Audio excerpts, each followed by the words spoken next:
এই মাসের একটা বিশেষ দিন আছে আশুরা, যেটা মুহররমের 10 তারিখে হয়ে থাকে। এই আশুরা উপলক্ষে আমাদের বেশ কিছু করণীয় আছে, আবার কিছু বর্জনীয় আছে। করণীয় কাজ কি সে বিষয়ে বলার আগে বলতে চাই, নবী করিম সাল্লাল্লাহু আলাইহি সাল্লাম মক্কা থেকে যখন মদিনায় হিজরত করে আসলেন, তিনি দেখলেন যে মদিনার মানুষেরা, ইহুদিরা, মদিনায় ইহুদিদের বসবাস ছিল, তাদেরকে তিনি দেখতে পেলেন যে তারা আশুরার দিন অর্থাৎ মুহররমের 10 তারিখে রোজা রাখে। তখন নবী করিম সাল্লাল্লাহু আলাইহি সাল্লাম তাদেরকে জিজ্ঞেস করলেন যে তোমরা এই দিনে রোজা রাখো কেন, রহস্য কি কারণে রোজা রাখো? তখন ইহুদিরা নবী সাল্লাল্লাহু আলাইহি সাল্লামকে জবাব দিলেন যে এই দিনে আমরা রোজা এই জন্য রাখি যে এই দিনে আল্লাহ সুবহানাহু ওয়া তাআলা তার নবী, আমাদের নবী অর্থাৎ বনী ইসরাঈলের নবী, ইহুদিদের নবী মুসা আলাইহিস সালামকে এবং তার জাতি বনী ইসরাঈলকে আল্লাহ তাআলা মুক্তি দিয়েছেন। ফেরাউনের অধীনে তারা কৃতদাস হিসাবে দীর্ঘদিন বন্দী ছিলেন, জুলুমের শিকার ছিলেন। আল্লাহ তাআলা তাদেরকে মুক্তি দান করেছেন, ফেরাউনকে ডুবিয়েছেন, সমুদ্রে ফেরাউনকে ডুবিয়েছেন, আর মুসা আলাইহিস সালামকে এবং বনী ইসরাঈলকে আল্লাহ তাআলা রক্ষা করেছেন। তাহলে বনী ইসরাঈল জাতির প্রতি, মুসা আলাইহিস সালামের প্রতি আল্লাহ তাআলা অনুগ্রহ নাজিল করেছেন, তাকে এবং তার জাতিকে স্বাধীনতা দিয়েছেন, মুক্তি দিয়েছেন। আর সেই জন্য আমরা তার উম্মত হিসাবে শুকরিয়া আদায় করে এই দিন রোজা রাখি। নবী করিম সাল্লাল্লাহু আলাইহি সাল্লাম তাদের এই কথা শুনে বললেন, নাহনু আহাক্কু বিমূসা, তোমরা মুসা আলাইহিস সালামের অনুসারীর দাবি করো ঠিক আছে, কিন্তু মুসা আলাইহিস সালামের অনুসারী হিসাবে তোমরা যত না সত্য, তার চাইতে বেশি সত্যবাদী অনুসারী হিসাবে আমরা। অতএব মুসা আলাইহিস সালামের প্রতি আল্লাহর অনুগ্রহ নাজিল হয়েছে এই দিনে, সেই উপলক্ষে তোমরা যদি শুকরিয়া আদায় করে আল্লাহর কাছে রোজা রাখো, তাহলে আমাদের রোজা রাখার অধিকার আরো বেশি। এই নবী সাল্লাল্লাহু আলাইহি সাল্লাম তখন সাহাবা একরামকে বললেন যে তোমরাও কি করবে, আশুরার দিনে রোজা রাখবে, তবে ইহুদিদের সঙ্গে ব্যতিক্রম করবে। ইহুদিদের সঙ্গে কি করবে? ব্যতিক্রম করবে। আর ব্যতিক্রমটা হলো এই যে তারা একটি রোজা রাখে, আমরা দুইটা রাখবো। তারা রাখে শুধু আশুরার দিনে, আমরা রাখবো তার সাথে আরেকটা রোজা যোগ করে। এই আরেকটা রোজা যোগের ব্যাপারে কোনো বর্ণনা আসছে একটা আগে অথবা একটা পরে, অর্থাৎ 9, 10 অথবা 10, 11। আশুরা তো 10 তারিখের রোজা, তার সাথে একটা আগে অথবা পরে যে কোনো একদিন একটা রোজা যোগ করে হয় 9, 10 আর না হয় 10, 11 রাখার জন্য বলা হয়েছে। যদিও সেই হাদিসকে ওলামা একরামের কেউ কেউ সহিহ বলেছেন, কেউ কেউ জয়ীফ বলেছেন। তবে নবী করিম সাল্লাল্লাহু আলাইহি ওয়াসাল্লাম তার মৃত্যুর আগের বছর বা তিনি তার মৃত্যুর বছর বলেছিলেন যে আল্লাহ যদি আমাকে আগামী বছর হায়াতের বাঁচিয়ে রাখেন, আমি যদি বেঁচে থাকি, তাহলে লাসুমান্নাত তাসিআ ওয়াল আশিরা, তাহলে আমি আগামী বছর মুহররম আসলে, আশুরা আসলে 9 এবং 10 2 দিন রোজা রাখব। এই হাদিস থেকে বোঝা গেল নবী সাল্লাল্লাহু আলাইহি সাল্লামের আকাঙ্ক্ষা ছিল, তার নিয়ত ছিল, তার ইচ্ছা ছিল আশুরার সাথে আগের দিন রোজা মিলিয়ে রাখা, অর্থাৎ 9, 10, 11 না। এই জন্য ওলামা একরাম বলেন সবচেয়ে উত্তম হলো আশুরা উপলক্ষে একজন মুমিনের জন্য 2টা রোজা রাখা। আর সে 2টা রোজা হলো কোনটা? 9 এবং 10। কথা বোঝা আসছে? শুধু 10 তারিখের রোজা রাখা যাবে কিনা, যে 2টা রাখতে পারতেছে না সে কমপক্ষে একটা রাখতে পারবে কিনা, এ বিষয়ে ওলামা একরাম অনেকে বলেছেন এটা অনুচিত হবে, মাকরুহ হবে। কেন? কারণ হলো ইহুদিদের সাথে মিল হয়ে যায়, নবী সাল্লাল্লাহু আলাইহি ওয়াসাল্লাম ইহুদিদের থেকে ব্যতিক্রম করতে বলেছেন, সেজন্য একটা রাখা উচিত নয়। আর অন্যান্য ওলামা একরাম বলেন যে নাই মামার চাইতে কানা মামা ভালো, একেবারে 2টা যদি না রাখতে পারে কমপক্ষে একটা রাখলো। কথা বুঝে আসছে? তো যাই হোক, 2টা রাখা উত্তম, আর সেটা হলো 9 এবং 10। নবী সাল্লাল্লাহু আলাইহি সাল্লাম আশুরার রোজার ফজিলত তালাশের জন্য, এই রোজার ফজিলত অন্বেষণের জন্য যত চেষ্টা করতেন, রমজানের ফরজ রোজার পরে অন্য কোনো নফল রোজার ব্যাপারে, নফল রোজার ফজিলত আহরণ করার ব্যাপারে এত বেশি চেষ্টা তিনি করতেন না বলে হাদিসে প্রমাণিত। এক বর্ণনা আসছে, নবী সাল্লাল্লাহু আলাইহি সাল্লাম বলেছেন, আবু হুরায়রা রাদিয়াল্লাহু তাআলা বর্ণনা করছেন হাদিসটি, যে সাল্লাল্লাহু আলাইহি সাল্লাম ইরশাদ করেছেন, সিয়ামু ইয়াউমি আশুরা আহতাসিবু আলাল্লাহি আন ইউকাফিরা সানাতাল্লাতী ক্বাবলা, আশুরার দিনে যদি কেউ রোজা রাখে, আল্লাহর প্রতি আমার ধারণা হলো আল্লাহ তাআলা তার পিছনের 1 বছরের গুনাহ মাফ করে দিবেন। ছোট ছোট যে অপরাধগুলো হয়ে থাকে এগুলো আল্লাহ তাআলা মাফ করে দিবেন যদি কেউ কি রাখে, আশুরার রোজা রাখে। প্রিয় ভাইয়েরা, এই রোজার এত বেশি গুরুত্ব যে মদিনাতে সাহাবা একরাম ফরজ রোজা ছাড়া অন্য কোন নফল রোজার জন্য নিজের শিশুদেরকে রোজা রাখাইতেন না, বা রাখাইতেন বলে জানা যায় না, কিন্তু আশুরার রোজা তাদের ছোট ছোট শিশুদেরকে দিয়ে রাখাইতেন। এবং শুধু রাখাইতেন তা নয়, বাচ্চারা যাতে রোজাটা রাখতে পারে, যাতে ক্ষুধার তাড়নায় ভেঙে না ফেলে, সেজন্য তাদেরকে খেলনা ইত্যাদি দিয়ে ভুলায় রাখতেন। এইসব কিছু থেকে আশুরার রোজার গুরুত্ব একজন মুমিনের কাছে পরিষ্কারভাবে ফুটে ওঠে। এই জন্য ভাই, মুহররমের 10 তারিখে আমরা কি রাখবো? ইনশাআল্লাহ রোজা রাখবো, আর তার সাথে 9 তারিখ মিলিয়ে রাখবো। বাংলাদেশে যারা আছেন তারা বাংলাদেশে আকাশে যেহেতু একদিন পরে চাঁদ দেখা যায় সৌদি আরবের পরে, আমাদের ভৌগোলিকভাবে আমাদের অবস্থানের কারণে একদিন পরে যেহেতু আমাদের আকাশে চাঁদ দেখা যায়, সেহেতু আমরা এদেশের একদিন পরেই সাধারণত কি রেখে থাকি? আপনার আশুরা রোজা রেখে থাকি। আল্লাহ তাআলা আমাদের সকলকে আমলটা করার তৌফিক দান করেন। প্রিয় ভাইরা, এই ঘটনা থেকে, এই আলোচনা থেকে আমরা জানতে পারলাম আশুরা এটা একটি বিজয়ের দিন। আশুরার দিনটা একটা কিসের দিন? বিজয়ের দিন, একটা মুক্তির দিন। কার মুক্তির দিন? মুসা আলাইহিস সালামের। কার বিজয়ের দিন? মুসা আলাইহিস সালাম এবং বনী ইসরাইলের। আল্লাহর একজন উলুল আজম নবী, একজন সিনিয়র একজন নবী মুসা আলাইহিস সালামের বিজয়ের দিন, তার প্রতি আল্লাহর রহম নাজিলের দিন, মুক্তির দিন, ঠিক কিনা? এবং সেই হিসাবে আমরা বলতে পারি এটা একটি মূলত সুখের দিন। একটি কিসের দিন? সুখের দিন। বিজয়ের দিন হিসাবে কি? সুখের দিন। আর এই জন্য তো শুকরিয়া আদায় করে রোজা রাখতে হয়। কিন্তু আমাদের দেশে শতকরা 99 জন মানুষ আশুরা বলতে জানে এটা হলো শোকের দিন, সুখের উল্টা শোকের দিন, ঠিক না? ঠিক। আমাদের দেশে মানুষ জানে আশুরা মানে কারবালার দিন। আশুরা মানে কিসের দিন ভাই? কারবালার দিন। আশুরা আসলে মানুষ জানে যে এই দিনে কারবালা একটা নির্মম হত্যাকাণ্ডের ঘটনা ঘটেছিল, এটা মানুষ জানে। কিন্তু এর পিছনের যে ইতিহাস, এর যে আরো গোড়ার ইতিহাস, এর যে মূল এবং আসল ইতিহাস, মুসা আলাইহিস সালামের বিজয়ের ঘটনা, সেটা আমাদের দেশে মানুষ কি করে না? জানে না। প্রিয় ভাইরা, এই দিনটিতে বিজয় হয়েছিল মুসা আলাইহিস সালামের, সেটি হলো এই দিনের মূল ঘটনা, আসল ঘটনা। আর সেই ঘটনাকে কেন্দ্র করেই নবী সাল্লাল্লাহু আলাইহি ওয়াসাল্লাম রোজা রাখতে আমাদেরকে কি করেছেন? নির্দেশ করেছেন। সেটা আমাদের জন্য পালনীয়। কিন্তু একই দিনে ঘটনাচক্রে আরেকটি দুর্ঘটনাও ঘটে গিয়েছিল। একটি নির্মম, পৃথিবীর ইতিহাসের নির্মমতম হত্যাকাণ্ড ঘটে গিয়েছিল।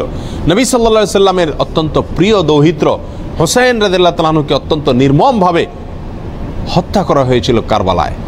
প্রিয় ভাইরা, এই কারণে আমাদের অনেক ভাইরা মনে করেন যে তাহলে এই দিনে আর সুখ পালন করা যাবে না, এই দিনে আর আল্লাহর প্রতি শুকরিয়া আদায় করে রোজা রাখা যাবে না। তাহলে কি করতে হবে? শোক পালন করতে হবে।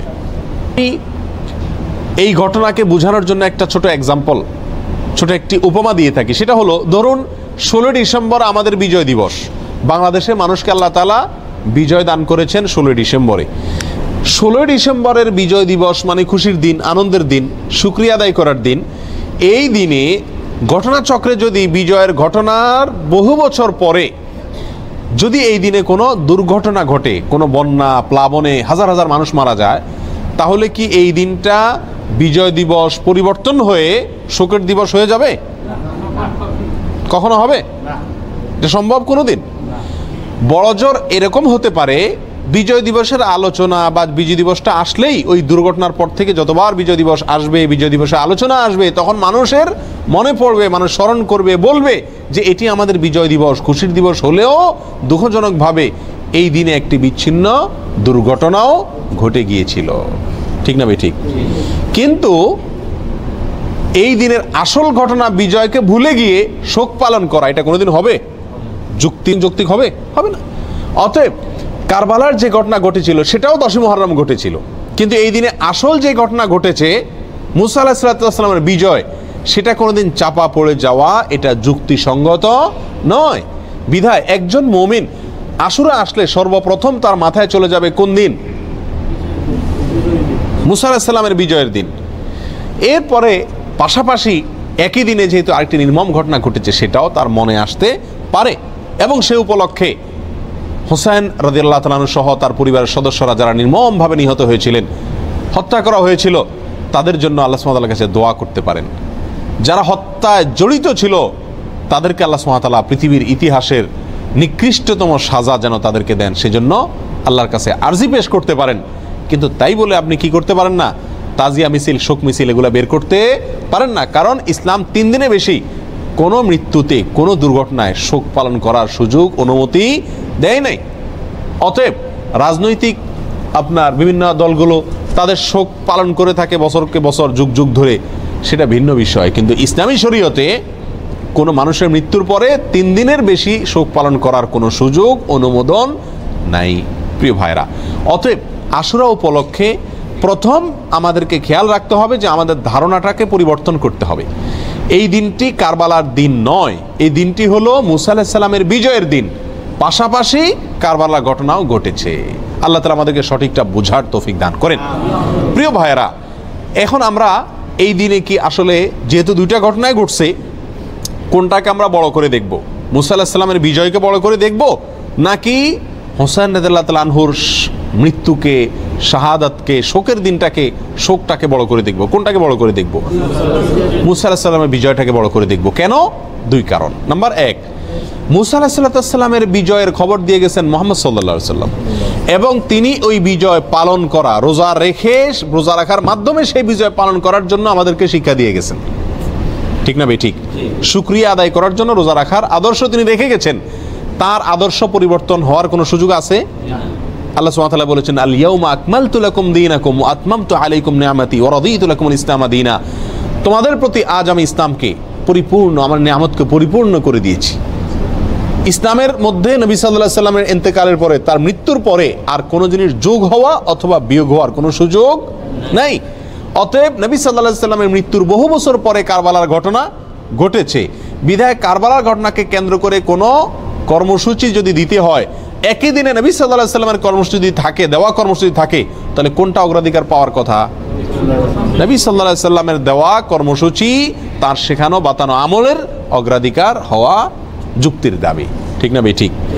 প্রিয় ভাইয়েরা, অতএব এই দিনে আমাদের যে ভুল একটি কালচার আমাদের সমাজে প্রচলিত আছে, সেটা হলো এই দিন উপলক্ষে আমাদের সমাজে সবচেয়ে বড় ভুল, এই দিন উপলক্ষে সবচেয়ে বড় ভুল হলো যে এই দিনটাকে আমরা মনে করি কারবালার দিন। এই দিনটার আসল ইতিহাসটাকে আমরা জানি না। প্রিয় ভাইরা, এর পিছনে আমাদের মিডিয়ার বিশাল বড় ভূমিকা। আমাদের দেশের যে সমস্ত মিডিয়া আছে, সেটা প্রিন্ট মিডিয়া হোক আর ইলেকট্রনিক মিডিয়া হোক, এই সব মিডিয়াগুলো সব সময় দেখবেন সুন্নাহকে কখনো এরা প্রচার করে না, সবসময় বেদাতকে ফলাও করে এবং প্রচার করে, সুন্নাহকে দমিয়ে রাখার চেষ্টা করে মিডিয়াগুলো।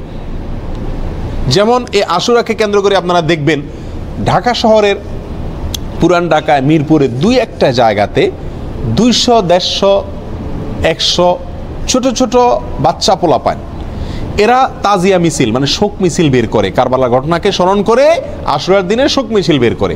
ওই মিছিলের ঘটনাকে, ওই মিছিলকে আপনার সারাদিন টেলিভিশন, রেডিও, পত্রপত্রিকায় ফলাও করে প্রকাশ করে, এবং ওই দিনের সংবাদের অন্যতম শিরোনাম থাকে সমস্ত মিডিয়াগুলোতে, আজ পবিত্র আশুরা।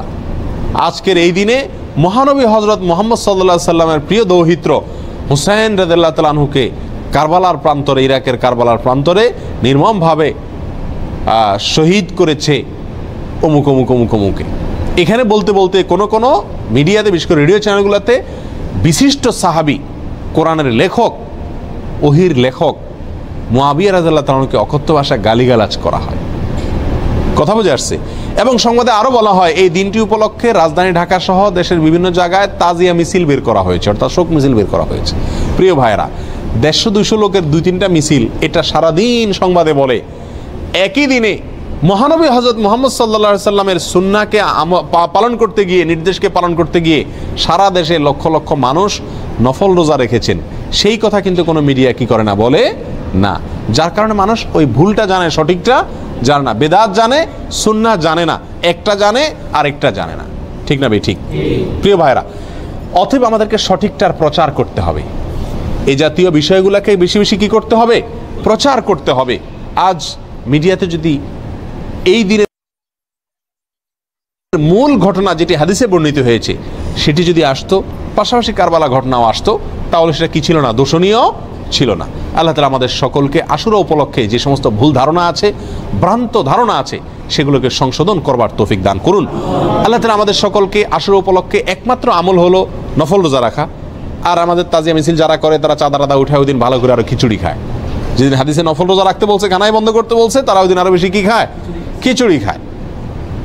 ডেক বসায় দেখবেন মনে মনে, এবং খিচুড়ি পাকায়, বিতরণ করে খায়। প্রিয় ভাইরা, এই দিনটি নফল রোজার দিন, এই দিনটি মুসা আলাইহিস সালামের বিজয়ের দিন, পাশাপাশি একটি নির্মম ঘটনার দিন। কোনো মুমিনের জন্য এটা কষ্টের কারণ না হয়ে থাকতে পারে না। নবী সাল্লাল্লাহু আলাইহি সাল্লামের প্রিয় নাতিকে নির্মমভাবে হত্যা করা হয়েছে সপরিবারে। এই ঘটনায় ব্যথিত না হয়ে কোনো মুমিন থাকতে পারে না। অতএব আমরা সকলেই ব্যথিত। আমরা আল্লাহর কাছে বিচার চাই হত্যাকারীদের, আল্লাহর কাছে মর্যাদা চাই নিহতদের। কিন্তু তাই বলে নবী সাল্লাল্লাহু আলাইহি সাল্লামের বাতানো আমল, আদর্শ, সুন্নাহ সেটা চাপা পড়ে যাবে, ভুলে যাব আমরা। এর চাইতে জুলুমের কথা, এর চাইতে অবিচারের কথা আর কিছুই হতে পারে না। আল্লাহ তাআলা আমাদের সকলকে মুহররম মাসের তাৎপর্য, করণীয়, আশুরার তাৎপর্য, করণীয় ভুল ধারণাগুলোকে সংশোধন করবার এবং বর্জনীয় কাজগুলোকে ছাড়বার তৌফিক আল্লাহ তাআলা দান করুন। ওয়া আখিরু দাওয়ানা আনিল হামদুলিল্লাহি রাব্বিল আলামিন।